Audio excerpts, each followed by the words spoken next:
شیرقلی است. یه غذای شمالیه دارم درست میکنم. حالا میریم برای شکستن تخم مرغش. وای 2 زرده است، چقدر خوب. بچه ها ببینید 2 زرده است، 2 تا زرده داره. زرداش حیف شکست از هم جدا شد ولی 2 تا زرده داره. خب این قشنگ هم میزنیم. فلفلم میسابیم روشو.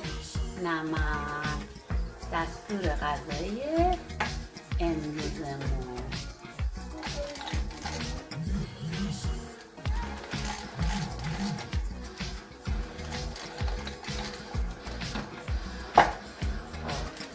میذاریم یه ذره تخم مرغ سفت بشه، بعد میشه جام میکنیم.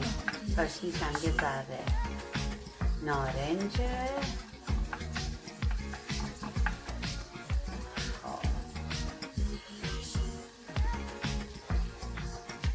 عکس آماده‌شم براتون میفرستم.